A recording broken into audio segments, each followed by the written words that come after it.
Hello भाई, तो कैसे हैं आप लोग। देखो, आज हम बात करेंगे जो एसएसबी का सेंटर है मोहनलालगंज में, एसएसबी 4th बटालियन, जहाँ पे ये सीपीओ के हमारे फिजिकल चल रहे हैं।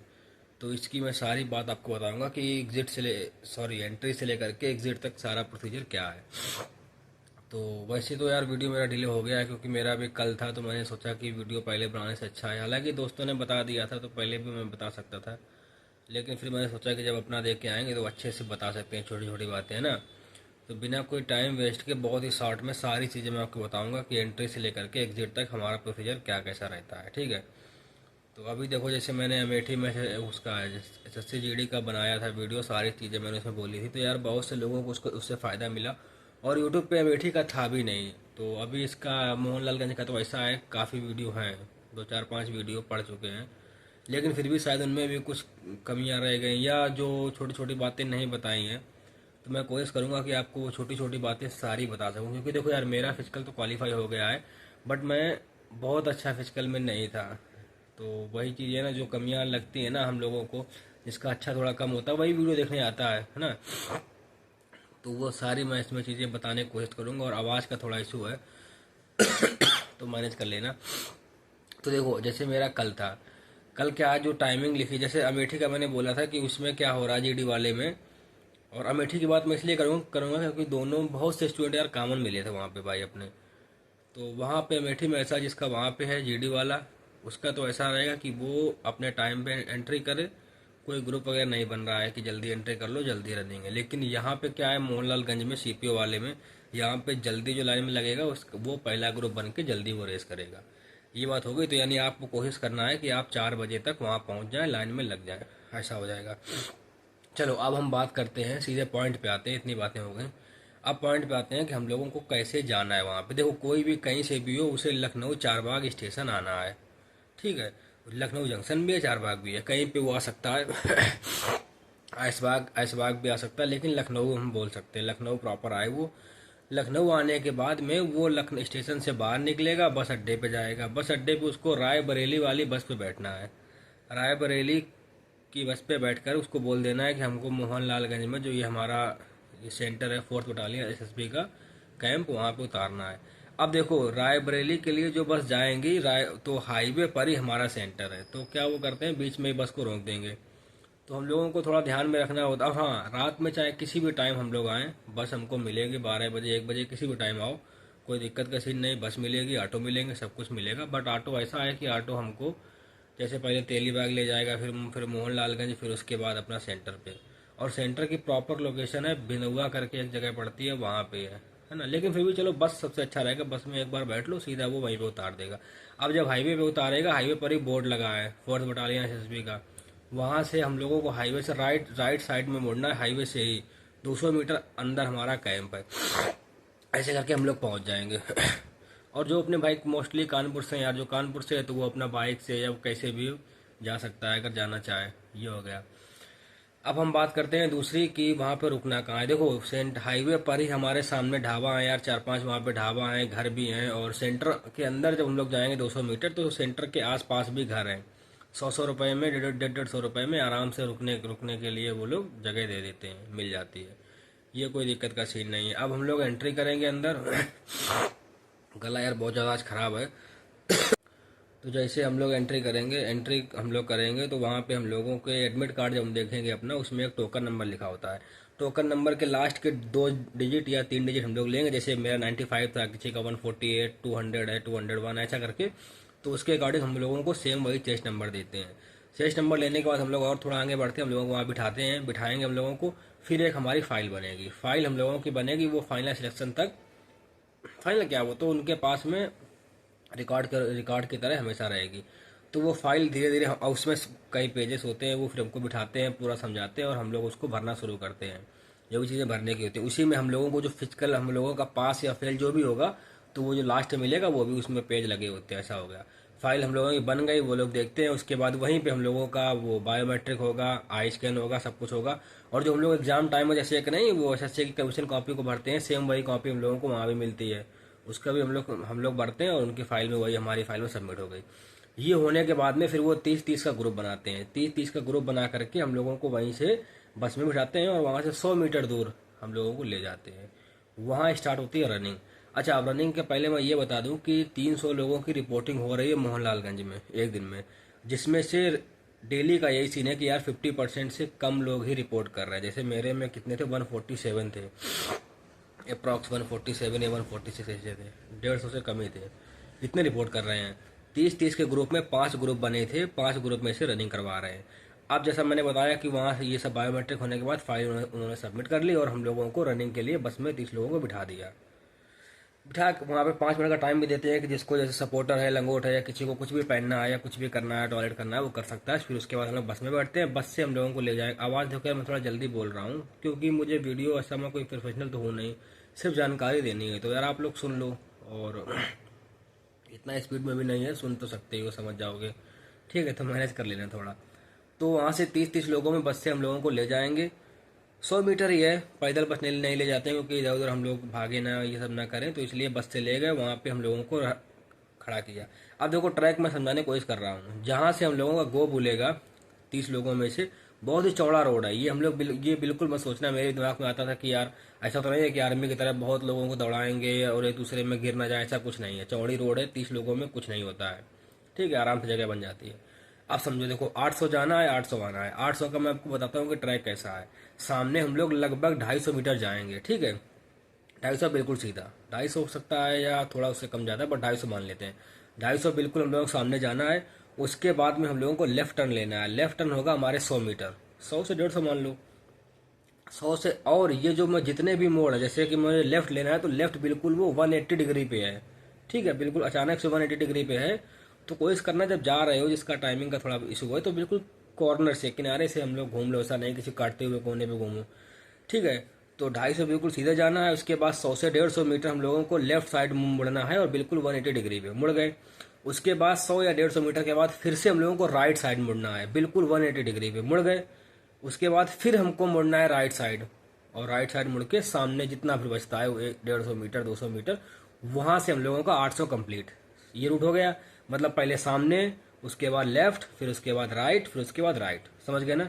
हालांकि जितने भी मैंने कॉर्नर बताए हैं, उन सारे कॉर्नर पर जहाँ से मुड़ना है वहाँ पे उनके एसएसबी वाले, उनके भाई लोग खड़े रहते हैं। ठीक है, वो खड़े हो गए।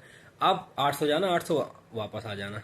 और यहाँ पे घड़ी हम लोग अपनी पहन सकते हैं, वो स्मार्ट वॉच हो या स्टॉप वॉच, कैसी भी हो, नॉर्मल हो, डिजिटल हो, स्मार्ट हो, सारी घड़ी हम लोग पहन सकते हैं। और घड़ी यार लेकर जाना, क्योंकि देखो मेरा रनिंग का टाइमिंग क्या है, 6:15 6:20 घर पे आता था। तो मुझे ऐसा था नहीं मुझे तेज दौड़ना है, कुछ भी करना है। तो मैं जब वहाँ पहुँच गया तो मैंने देखा टाइम मेरा हुआ 3 मिनट। तो मैंने कहा अब यार मैं आराम से पहुँच जाऊँगा, क्योंकि 3.5 मिनट टाइम वापसी का बच रहा है। और वहाँ पे घड़ी से मेंटली हम लोग प्रिपेयर्ड रहते हैं कि हमारे पास टाइम है। नहीं तो होता क्या है कि वहाँ सब लड़के तेज दौड़ते हैं, तो वहाँ पे हम लोगों को अपनी चाल धीमी लगती है। जैसे मुझे लगा कि यार मैं धीमे दौड़ रहा हूँ, तो मुझे हो सकता है 3.5 मिनट लग गए हूँ, तो वापसी में कम टाइम बचे। तो इन सबसे मेंटली प्रेशर नहीं आएगा, तो इसलिए अपना घड़ी ले लो। और जैसे ही 6 मिनट होते हैं तो 6 मिनट तक वो एक हरा फ्लैग होता है, ग्रीन फ्लैग, मतलब हरी झंडी बोल सकते हैं, वो एक उनका जीडी वाला बंदा वो हाथ में लिए वो ऊंचाई पे ऐसा ऊपर किए रहता है। उससे क्या होता है कि हम लोग दिखता रहता है हम लोग कि हाँ अभी हरा झंडा है, यानी कि हमें 6 मिनट अभी नहीं हुए हैं। जैसे 6 मिनट हो जाते हैं तो लास्ट के 30 सेकेंड में वो लाल फ्लैग को ऊपर कर देता है। ठीक है, तो लाल फ्लैग का मतलब कि हम लोग यार वो लास्ट के 250 में सामने आ जाते हैं, तो दिखने लगता है। तो वहां से फिर सूट लगा दो, कुछ भी है अपना देख के मैनेज कर लो, बट घड़ी ले जाना सभी लोग। ये हो गया। अब जैसे मैंने जो 4-5 वीडियो देखी, उसमें कुछ लोगों ने बताया कि रोड बहुत ही खराब है। तो मैं वैसे रनिंग क्या है विदाउट शूज करता था, टाइम को मैनेज करने के लिए। प्रैक्टिस नहीं, लेकिन मैं कर लेता था। 2 सॉक्स को मैं पहन लेता था, 1 या 2 सॉक्स मोटे मोटे। तो मुझे ऐसा लगा, मैंने कहा कि यार यहाँ भी ट्राई करेंगे तो अपना 10 सेकंड और कम हो जाएगा। लेकिन जब मैंने सुना कि रोड खराब है तो मैं डर गया। तो मैंने क्या है, जूते पहले से ही पहन लिए थे। लेकिन मुझे रोड ऐसा लगा नहीं यार, मुझे लगा कि हाँ विदाउट शूज भी कर सकते थे। एक लड़का था वो बिना जूतों के दौड़ा था। तो देखो आप लोग ध्यान सुनो, जिसका भी टाइम का प्रॉब्लम है, जो बॉर्डर पे आ रहा है, जिसकी 6:25 आ रही, 6:30 आ रही, या 35-40 तक है, तो वो यार ट्राई कर लो भाई। सॉक्स पहन लेना, कोई दिक्कत का सीन नहीं है। रोड इतना खराब भी नहीं है। अब जो बहुत ही अच्छे रोड पर तैयारी किया उसको लग रहा है खराब, पर इतना खराब नहीं है। 2 सॉक्स पहन लो, कर सकते हो। ठीक है, अब ये हो गया। अब देखो पहला ग्रुप के लड़के दौड़े, दूसरे के दौड़े, तीसरे के दौड़े, चौथे के दौड़े, लगभग 4 ग्रुप तो यार बन ही रहे हैं। 120 से 150 लड़के हर दिन आ रहे होंगे। तो अगर आप पहले ग्रुप में लगते हो, जैसे ही पहले ग्रुप की रेस खत्म हुई दूसरा ग्रुप आ गया, दूसरे को, यानी कि सारे ग्रुप की रेस 1 घंटे में फिनिश। और रेस फर्स्ट ग्रुप की रेस लगभग लग जाती है ये आपकी 7 बजे के टाइम पे, 7 साढ़े 7 तक, यानी सारी रेस 8:30 तक फिनिश, लगभग 9 के पहले ही हो गया। बट हाँ, लास्ट के 2 ग्रुप में यार धूप थी तो उसमें लड़के कम पास हो पा रहे थे। अगर हमें पास होने का एवरेज बताऊं तो जो ये स्टार्टिंग के 3 ग्रुप थे, 50 मोर देन 50% लड़के पास हो रहे थे। जैसे मेरे वाले में 30 में से 19 या 18 पास हुए, एक ग्रुप और था मतलब, और लास्ट के 2 ग्रुप में लड़के कम पास हुए, 50% से कम ही पास हुए। 30 में से उनमें क्या रहा कि किसी में एक में शायद 11 पास हुए थे। तो वो धूप की वजह से, तो कोशिश करना जल्दी लग जाओ यार, पहले ही रेस हो जाए। अब जब सब लड़कों की रेस हो गई, सबको फिर एक साथ वहां से पैदल ले गए, लाइन लगवा लिया, पैदल ले करके गए। तो यार देखो, अब हम अगर बात करें तो यार रनिंग का रेशियो क्या रहा होगा, वो रेशियो तो अभी मुझे याद नहीं आ रहा है, बट 147 में से कितना बार हुआ होगा यार, लगभग 50-60 बाहर हो गया होगा। हाँ, आराम से 50-60 तक बाहर हो गया होगा। फिर जितने बचे लगभग 78 या 75, चलो मैं वो मुझे याद आ जाएगा, मैं बता दूंगा। बट आपको एक आइडिया मैं दे दिया कि स्टार्टिंग के 3 ग्रुप में धूप थोड़ा कम थी तो 50% से ज़्यादा पास हुए, और लास्ट के 2 ग्रुप में 50% से कम पास हुए, ज़्यादा फेल हो गए। फिर सबको लाइन लगा करके हम, नहीं सॉरी, लाइन बाद में लगवाई, पहले यहीं पर ही स्प्रिंट हो रहा है 100 मीटर का। अब देखो स्प्रिंट कैसे हो रहा है, जो हमारा यहीं से स्टार्टिंग पॉइंट था वहां से 100 मीटर नाप लिया, 100 मीटर नापने के बाद उधर से 100 मीटर से इधर जहां से स्टार्टिंग था, ये 100 मीटर में हम लोगों का स्प्रिंट हो रहा है। अच्छी बात बता दूं कि स्प्रिंट में एक भी लड़का बाहर नहीं हुआ, समझ गए ना। और यार 16 सेकंड अच्छे से टाइम दे रहे हैं, मतलब 16 सेकंड थोड़ा ज्यादा भी कर सकते हैं, बट पूरा एक भी लड़का बाहर नहीं हुआ। जिसने 1600 लगाई है कोई भी बाहर नहीं हुआ, ये हो गया। फिर वहां से सबको लाइन लगाई। अच्छा, स्प्रिंट कैसे करवा रहे हैं, 8-8 लड़कों का स्प्रिंट करवा रहे हैं, यानी ये मत सोचना कि हम लोग टकरा के गिर जाएंगे, ऐसा वैसा कुछ भी नहीं। बहुत चौड़ा रोड है और 8-8 लड़के जा रहे हैं, ठीक हो गया। अब वहां से सबको लाइन लगा करके हम सब लोगों को फिर से वहीं कैंप के अंदर ले गए, यानी कि जो मैंने कहा था ना कि 100 मीटर बाहर ले आए यहाँ रनिंग के लिए, फिर कैंप में गए। अब कैंप में उनका वहीं पे ग्राउंड है, ग्राउंड में हम लोगों का high jump, long jump, short put होना है। देखो शॉर्ट पुट की मैं बात अभी बता देता हूँ कि यार मैं उसमें कम बताऊंगा, सिर्फ उसके बारे में एक बात कि कोई भी नहीं फेल हुआ। 14 फुट फेंकना था यार, बहुत ही कम होता है, पकड़ो फेंक दो आराम से चला गया, दिक्कत का कोई सीन नहीं। तो उसके बारे में बात अगर नहीं भी करता हूँ कोई सीन नहीं, बहुत ही आसान है यार, एक लड़का बाहर नहीं हुआ। 2 चीज़ों की मैं अच्छे से बात करता हूँ, लॉन्ग जंप, हाई जंप, ठीक है। तो हम जितने लोग पहुंचे, हम लोगों का स्टार्ट हुआ पहले लॉन्ग जंप। लॉन्ग जंप जैसा कि आपको पता है कि अप्रॉक्स 12 फुट है, ठीक, 12 फुट पर। और हाँ, दूसरा बात, सबसे अच्छा स्टाफ है, बहुत अच्छा उन लोगों का स्टाफ है। कुछ भी वो लोग हम लोगों से नहीं गलत बोल रहा है, बिल्कुल सपोर्ट कर रहे हैं, पानी पीना, टॉयलेट करना, सर ये रिलैक्स वो रिलैक्स। देखो जैसे कि अभी हम लोग क्या है, जैसे कोई फर्स्ट पे आ गया, ठीक है, लाइन में फर्स्ट पे लगा है, तो उसका मन नहीं है कि उसको लॉन्ग जंप अभी करना है, उसका मन है कि मुझे बीच में करना था, मुझे लास्ट में करना है, बहुत टाइम दे रहा है, बिल्कुल पीछे चले जाओ और वहां से कर लो। कोई ऐसा सॉरी, गला बहुत खराब है यार। और तो ऐसा कुछ नहीं, बिल्कुल रिलैक्स कर लो अपना, बोल दो सर मेरा, मैं अभी कंफर्टेबल नहीं हूँ, मैं थोड़ा सा बाद में करूँगा, कुछ लड़कों के पीछे करूँगा, तो वहाँ भी कर सकते हो। और जैसा कि पता है कि इन तीनों इवेंट में लॉन्ग जंप, हाई जंप और शॉर्ट पुट में 3-3 अटेम्प्ट मिल रहे हैं, ठीक है। तो लॉन्ग जंप जितने भी थे सारे लड़कों ने करी आराम से। तो देखो एक बात मैं और बता दूं जो मुझे अच्छी लगी वहाँ की, हम लोगों को ये डर रहता है कि हम लोग को कहीं फाउल ना हो जाए। तो देखो फाउल कभी नहीं होगा, क्योंकि वो जो लाइनिंग है, लाइनिंग के पास जहाँ से हम लोग टेक ऑफ करते हैं, टेक ऑफ बोर्ड के पास उन्होंने क्या है, हल्की सी मिट्टी खोद दी है। तो खोदने से क्या है, वहाँ पे थोड़ा सा बोल सकते हैं कि वो जब हमारा पैर जहाँ लैंड होगा तो वहाँ से थोड़ा वो नीचे हो गई है, वो उठ गया है, मतलब जहाँ से गड्ढा सा हल्का सा कर दिया है। उससे ये होता है कि हमारा पैर उसके ऊपर आएगा नहीं, जब जमीन बराबर होती है तो पैर वहाँ पे रख सकता है। तो ऐसे हमको फील होता है, तो पैर हमारा ऊपर नहीं इधर आएगा।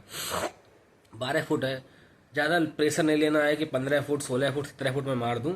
आराम से जो वो लाइनिंग है, जैसे मैंने लाइनिंग के लगभग आधा फुट पीछे से मैंने टेक ऑफ लिया कि मेरा फाउल ना हो, आराम से मैंने पार कर दिया, ये हो गया। अब हम बात करते हैं जितने भी लगभग 70 से 75 लड़के थे, उनमें से हम लोग के 7 लड़के, 7 या 8 नहीं 7 थे शायद, 7 या 8 लड़के इसमें लॉन्ग जंप में फेल हो गए, वो तीनों अटेम्प्ट में नहीं कर पाए। बहुत से लड़के थे यार, 3-4-5 लड़के ऐसे थे जो कि तीसरे अटेम्प्ट में पास हुए, कुछ दूसरे में पास हुए, बट पहली बार में तो समथिंग 16-17 तक लड़के साइड में हो गए थे, लेकिन लास्ट में 7 से 8 इसमें फेल हो गए। अब बात करते हैं हाई जंप की। जैसा कि हाई जंप को शायद मैंने बताया नहीं है, लेकिन मेरी भी हाई जंप नहीं आती थी, लेकिन मैंने घर में प्रैक्टिस करी और मेरी हाई जंप अच्छे से आने लगी थी। तो वहाँ पे मैं आप लोगों को एक अच्छी बात और बता दूं कि जो हाई जंप वहाँ पे शायद वो थोड़ा सा कम है, क्योंकि देखो वो जो पोल उसमें लगा है वो लोहे का है, और वो लोग साइड से जो एंगल लगे होते हैं, वो एंगल की 120 सेंटीमीटर हाइट है, और बीच में वो पोल झुका हुआ है, तो वहाँ पे वो 119 ही पड़ता होगा, ये हो गया। तो जो भी हाई जंप के लिए जाए उसको बीच से ही जंप करना है। और यार मैं ऐसा बता रहा हूँ कि बिल्कुल लोड नहीं लेना यार, बहुत ही आराम से पहली बार में मैंने जंप कर दिया। हाँ लेकिन जितने जितने लड़के बचे थे उसमें से भी लगभग 10 लड़के, लगभग कैसे हो रहे हैं, हाँ 10 लड़के हाई जंप में बाहर हो गए थे। तो बाहर हो रहे हैं लेकिन बहुत ज़्यादा पास भी हो रहे हैं। जैसे मैं, मुझे भी हाई जंप का बहुत डर था कि यार शायद पहले नहीं कर पाऊँ, लेकिन बहुत ही मैंने सीजर सीजर लगाया साइड वाला कैंची, तो बहुत ही आराम से हो गया पहली बार में। शायद आधा फुट ऊपर से ही मार दिया था, ये हो गया। तो हाई जंप का कोई इशू नहीं आ रहा। जहां से भी आपको स्ट्रेट मारना है, लेफ्ट से मारना है, राइट से मारना है, उनसे बोलो सर मुझे साइड जाना है, या बोलो भी मत यार। लड़के अपना जैसे उनका नंबर आता है लाइन लगवा देते हैं, एक एक करके नंबर, जहां से भी मारना वहां चले जाओ, रिलैक्स होकर बिल्कुल मारो। पूरा जगह दे रहे, टाइम दे रहे, सब जहां से मारना हो गया। उसके बाद में 60 फुट, 60 फुट तो यार सारे पास हो गए, बहुत ही आसान रहता है। सारा कुछ बता दिया। अब कुछ चीजें जैसे हैं जरूरी, क्या बता सकता हूँ मैं आप लोगों को, तो वैसे सब बता दिया। बट स्टाफ यार बहुत अच्छा है। हाँ इतना और, जैसे रिपोर्टिंग कर लिया, हम लोग 1 बजे बाहर आ गए थे, यानी सारा फिजिकल का इवेंट हम लोगों का 10:30 से पौने 11 या 11 बजे तक सारे इवेंट होकर के हम लोग फ्री बैठ गए थे। उसके बाद मेस में हम लोग खाना भी खा सकते हैं, 50 रुपये लेते हैं, तो खाने में भी दाल चावल कढ़ी चावल जो भी है हम लोगों को देते हैं, अच्छा सा खा सकते हैं। उसके बाद बैठे रहो यार। फिर हमारा जो रिपोर्ट है वो देते हैं पास फेल का। तो रिपोर्ट की फोटो शायद फोटो में डाल दूंगा वीडियो में, देख लेना। उसमें बस वही पीएचटी और पीईटी को, हाँ सॉरी देखो पीएचटी से याद आया, जब ये हो गया फिर हम लोगों को बिठाएंगे, और बिठाने के बाद वहां से 10-10 5-5 लड़के करके हम लोगों की पीएचटी होती है। पीएचटी में हाइट वेट और चेस्ट पता होगा नापते हैं। तो देखो जिसका हाइट का इशू है, थोड़ा यार भूल जाता हूँ लेकिन फिर भी देखो पीएचटी बोलने से याद आ गया मुझे, तो वो भी कर लेना मैनेज। देखो जैसे अब हाइट का बताऊँ मैं आपको, ये मेरा जीडी में हाइट निकला था 173.3, यहाँ पे कितना निकला 174.7, इतना निकला हाइट, यानी लगभग मेरा कितना 1 सेंटीमीटर बढ़ा दिया। तो यहाँ पे हाइट बहुत ही अच्छे से नाप रहे हैं, वजन भी बहुत ही अच्छा दे रहे हैं, जितना मतलब है उससे थोड़ा कम ही वजन है यार, मतलब बोल रहे हैं उधर, है ना। और उसके बाद में अपना चेस्ट चेस्ट भी बहुत अच्छे से नाप रहे हैं, कोई ऐसा नहीं कि बहुत ही किसी कम कर दे। हाँ और अब जिसका है चेस्ट का इशू, जैसे एक लड़का था उसका 72 ही था, तो 80 कहाँ से उसका हो जाता। तो यार मतलब जो भी चीजें हैं बहुत ही अच्छे से कर रहे हैं नॉर्मली। और जिसका दिक्कत है तो उसको तो यार फिर कैसे ले सकते हैं। पीएचटी में 6 लड़के पीएचटी में भी आउट हुए थे, कोई हाइट में कोई चेस्ट में ऐसा करके। तो यानी हाइट वेट चेस्ट ये फिर हम लोग कर रहे हैं। देन हम लोगों को खाना वाना खिला के बिठा देते हैं। कुछ टाइम बाद हमारी रिपोर्ट मिल जाती है, तो रिपोर्ट में वही लिखा होता है पीएचटी पीटी हम लोग क्वालिफाई ऐसा ऐसा करके। और 1 बजे हम लोग बाहर आ गए थे। तो अब आगे जो जाएंगे तो उनके चांसेस है कि वो 12 बजे तक ही शायद फ्री होने लगे। तो यार सारा वैसे मैंने बता दिया, कुछ बचा तो है नहीं इसमें। और हाइट वेट चेस्ट का बहुत ही हल्का है, इसलिए उस पर बात नहीं करते हैं। फिर भी किसी को डाउट हो तो कमेंट करना, बताना बताऊंगा। तो ये सारी चीज़ें हो गई यार, कुछ भी वैसे बचा नहीं है मेरे अकॉर्डिंग। और अगर कुछ चीज़ बचती है तो फिर बात बताना, कमेंट करना। सब कुछ सारा प्रोसीजर बता दिया। उसके बाद यार मेंस में लोगों है ना, देखते हैं, मैं भी अभी मेंस का बस अच्छे से तैयारी करता हूँ। मिलते हैं फिर आगे ना। तो डाउट कुछ हो बताना। और सभी को ऑल द बेस्ट, जाओ यार अच्छे से, बहुत अच्छा सेंटर है और कोई दिक्कत का सीन नहीं है, है ना। चलो मिलते हैं अगले वीडियो में फिर।